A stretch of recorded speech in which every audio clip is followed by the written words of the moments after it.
Hello everyone, my name is Abhishek Kumar Soni. I am optometrist from Sri Raja Ram Memorial Eye Hospital. तो यार आज मैं बात करने वाला हूँ कुछ एक्सेस और angles of the I balls की, ठीक है। और एक और टॉपिक है उस पर ही हम बात करेंगे, वो है परकिंजी इमेज, वो हम लास्ट में बताएंगे। तो सबसे पहले हम बात करते हैं एक्सेस की, कि हमारी आई बॉल में कितनी एक्सेस होती है, कितने एंगल्स होते हैं। तो सबसे पहले एक्सेस कितनी होती है? 4 प्रकार की एक्सेस होती है। सबसे पहली जो होती है वो होती है ऑप्टिकल एक्सेस, जिसमें ये पूरा फिगर बना हुआ है। इसमें मैं आपको बता देता हूँ कि कौन सी चीज क्या है, ठीक है। सबसे पहला बी है कि ऑब्जेक्ट है, पी है, पी यहाँ पे प्यूपिल का जो एक सेंटर एरिया होता है, सेंटर पार्ट होता है, तो वो है पी। एन है लेंस का centre part, centre of the lens N है, centre of the pupil P है, और centre of the rotation, centre of the rotation हमारा सी है। सेंटर ऑफ द रोटेशन का मतलब होता है कि आई बॉल अपने ऑर्बिट में कहीं भी मूव कर जाए, आगे पीछे ऊपर नीचे, मतलब आगे पीछे तो नहीं करती, ऊपर नीचे लेफ्ट राइट कहीं भी जैसे मूव करती है, तो जो सेंटर ऑफ द रोटेशन होता है वो कभी भी अपनी जगह से नहीं हिलता, ठीक है। तो और एफ जो है वो है फोबिया, रेटिना में एक पार्ट होता है फोबिया, पता ही आपको, मैं बता चुका हूँ पहले भी। और ये आर पूरा ये रेटिना है, ठीक है। तो सबसे पहले हम बात करते हैं एक्सेस की। तो 4 प्रकार की एक्सेस होती है। ऑप्टिकल एक्सेस, जिसमें बताया गया है कि O N R, O N R का मतलब ओ एन और आर, ये जो सीधी लाइन गई है यहां से एन आर को जो मिलाती है, यानी कि सेंटर ऑफ द लेंस से लेके रेटिना तक का जो एक एक्सेस है उसको जो मिला रही है उसको कहते हैं ऑप्टिकल एक्सेस। विजुअल एक्सेस वो कहलाती है जो वीएनएफ, जैसे कि ऑब्जेक्ट एन यानी कि सेंटर ऑफ द लेंस, और एफ यानी कि फोबिया, यानी कि जैसे कि हम किसी भी ऑब्जेक्ट को देखते हैं तो उससे लेके, मतलब उस ऑब्जेक्ट से लेके हमारी फोबिया तक की जो एक्सेस होती है, जो एक लाइन होती है, एक एक्सेस होती है, उसको बोलते हैं हम विजुअल एक्सेस, ठीक है। जैसे कि हम बताएंगे वी एन एफ, ठीक है। थर्ड नंबर में आते हैं प्यूपिलरी एक्सेस। प्यूपिलरी एक्सेस यानी कि O P R, O P R. अब देखो ध्यान देना कि यहाँ पे ऑप्टिकल एक्सेस बताया गया था O N R, N R को जो मिला रही है, यानी कि सेंटर ऑफ द लेंस से लेके रेटिना तक की जो एक्सेस है उसको कहते हैं ऑप्टिकल एक्सेस। लेकिन सेंटर ऑफ द प्यूपिल से लेके रेटिना तक की जो एक एक्सेस है उसको कहते हैं प्यूपिलरी एक्सेस। कई सारी बुक्स में ये भी बताया गया है कि जो पी है वो सेंटर ऑफ द प्यूपिल ना हो के वहां पे सेंटर ऑफ द कॉर्निया भी कर दिया गया है, उससे कोई फर्क नहीं पड़ता, बात एक ही है। फोर्थ नंबर पे आता है फिक्सेशन एक्सेस। फिक्सेशन एक्सेस मतलब कि वी और सी, मैंने पहले ही बताया है कि सी क्या है, सी है हमारा centre of the rotation of the eye ball, और वी है हमारा ऑब्जेक्ट, यानी कि ऑब्जेक्ट से लेके हमारी जो आई का जो सेंटर एरिया है बीच में, मतलब आंख के अंदर एक बीच में सेंटर एरिया है, वहां तक की, मतलब कोई एरिया नहीं, कोई पॉइंट है, ठीक है। तो ऑब्जेक्ट से लेके centre of the rotation point तक की जो एक एक्सेस होती है उसको हम कहते हैं फिक्सेशन एक्सेस। अब बात करते हैं हम एंगल्स की, क्योंकि हमारी आई बॉल के अंदर 3 प्रकार के एंगल्स होते हैं। सबसे पहले एंगल अल्फा होता है, फिर कप्पा होता है, और फिर गामा होता है। तो अब हम देखते हैं कि वो एंगल्स हमें कहाँ पे बनते हैं आई बॉल में। सबसे पहले angle alpha, O N B, यहाँ पे मेंशन किया गया ओ एन बी, और यहाँ पे बताया गया ओ एन और बी, यानी कि यहां से ओ एन बी, ये जो lens, centre of the lens में जो ये जो एंगल बन रहा है ओ एन बी, ठीक है, तो इसको हम बोलते हैं एंगल अल्फा, ठीक है।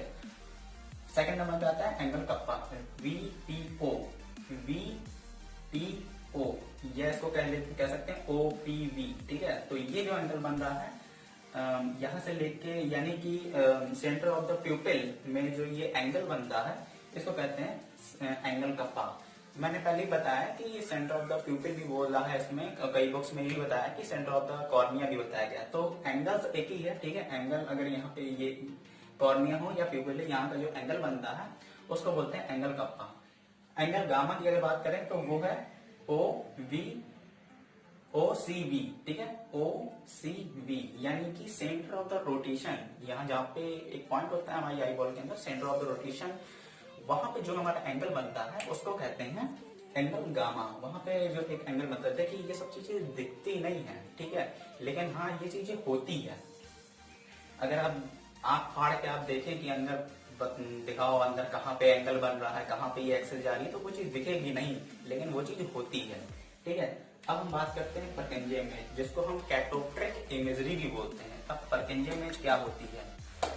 सबसे पहले हम बात करते हैं, जब हम आई बॉल के अंदर जब हम टॉर्च डालते हैं आई बॉल में, मतलब जब हम टॉर्च फोकस करते हैं तो हमें एक रिफ्लेक्शन मिलता है, वो रिफ्लेक्शन हमें कॉर्निया से मिलता है। तो यही होता है परकेंजे इमेज, यानी कि परकेंजे इमेज का मतलब होता है जो हमारी आई बॉल के अंदर दो ट्रांसपेरेंट मीडियम जो है, यानी कि पहला कॉर्निया और दूसरा लेंस। तो कॉर्निया भी एक लेंस की तरह ही होता है, ठीक है।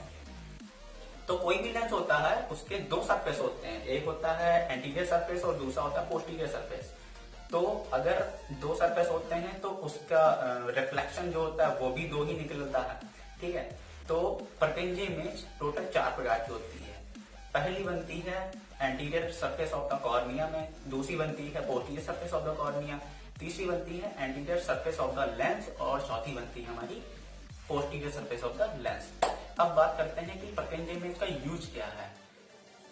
यूज इसका ऐसा होता है कि सबसे पहले diagnose presence and absence of the crystalline lens, यानी कि हम परकेंजे इमेज अगर हम अच्छे से डायग्नोज कर सकते हैं, मतलब अगर हम अच्छे से डायग्नोज करते हैं, करना आता है, तो हम बहुत ही क्लियर तरीके से हम ये देख सकते हैं कि वो पेशेंट नॉर्मल आई है, मतलब पेशेंट की वो नॉर्मल आई है या फिर अपेकिक पेशेंट है। अपेकिक पेशेंट का मतलब होता है absence of the crystalline lens. Simple भाषा में इसको यही बोलते हैं अपेकिया को, कि आई बॉल के अंदर अगर क्रिस्टलाइन लेंस एग्जिस्ट अगर नहीं करता, अगर अंदर क्रिस्टलाइन लेंस नहीं होता है, कोई भी लेंस नहीं होता है, तो वो जो आई होती है उसको बोलते हैं अपेकिक आई, और वो पेशेंट को हम बोलते हैं अपेकिक पेशेंट, और इस कंडीशन को अपेकिया बोलते हैं। तो सबसे अच्छा तरीका जो होता है परकेंजे इमेज से हम ये पता कर सकते हैं कि जो लेंस है वो प्रेजेंट है या अब्सेंट है, ठीक है। सेकंड नंबर में आता है केराटोमीटर मेक्स यूज फर्स्ट परकेंजे इमेज, यानी कि केराटोमीटर में जो यूज किया जाता है, केराटोमीटर का मतलब होता है कॉर्निया का जो मेजरमेंट करते हैं, थिकनेस वगैरह जो निकाला जाता है उससे। जब मैं आगे केराटोमीटर के बारे में बताऊंगा तो डीप नॉलेज उसके, मतलब डीप उसका बताऊंगा कि इससे क्या होता है, कैसा दिखता है, ये कैसे हम इसको करते हैं, ठीक है। अभी सिर्फ इतना समझ लेते हैं कि केराटोमीटर से कॉर्निया का मेजरमेंट किया जाता है।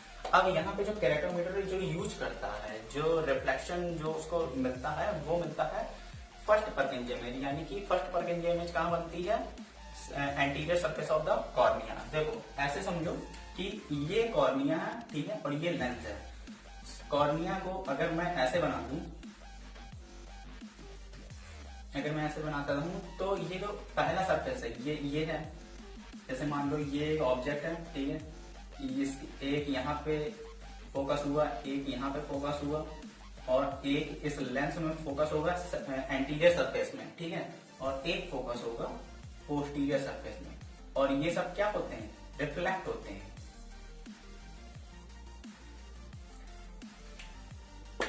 ये सब रिफ्लेक्शन होता है, मतलब कि ये सब रिफ्लेक्ट होते हैं। ये पहला जो रिफ्लेक्शन होता है वो होता है anterior surface of the cornea, दूसरा होता है posterior surface of the cornea, तीसरा होता है anterior surface of the lens, और चौथा होता है posterior surface of the lens. तो हमने जो बात किया केराटोमीटर, तो केराटोमीटर में जो वो मेजर करता है, जो वो देखता है, वो जो मेजर करता है वो करता है anterior surface of the cornea से, ठीक है। तो anterior surface of the cornea में जो हमारी परकेंजे इमेज जो बनती है वो उससे मेजर करता है। थर्ड नंबर में हमारा आता है cataract. Fourth Purkinje image is absence. अब देखो कैटरेक्ट यानी कि मोतियाबिंद, अगर किसी को मैच्योर कैटरेक्ट है तो उसका जो फोर्थ परकेंजे इमेज है वो नहीं दिखेगा, वो एब्सेंस हो जाएगा, क्योंकि जो लेंस होता है उसकी ट्रांसपेरेंसी बिल्कुल जैसे खत्म हो जाती है मैच्योर कैटरेक्ट में। तो जो फोर्थ परकेंजे इमेज है जो कि बनता है हमारा posterior surface of the lens में, वो नहीं दिखता, वो नहीं बनता है। फोर्थ नंबर में आता है अपेकिया।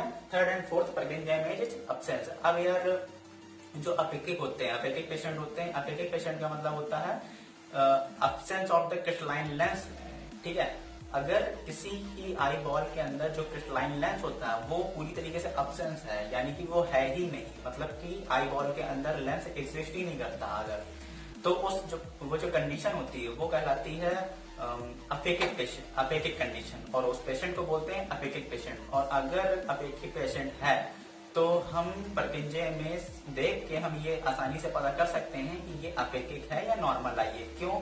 क्योंकि परकेंजे में जब हम देखेंगे, जब हम ऑब्जर्व करेंगे तो first Purkinje image and second Purkinje image जो कि कॉर्निया में बनती है, सिर्फ हमें वही दिखाई देगी। जो लेंस में बनती है वो दिखाई नहीं देगी, क्योंकि लेंस होगा ही नहीं उसमें। तो हम आसानी से ये हम बात हम पता कर सकते हैं कि वो अपेथिक पेशेंट है या नॉर्मल आई है।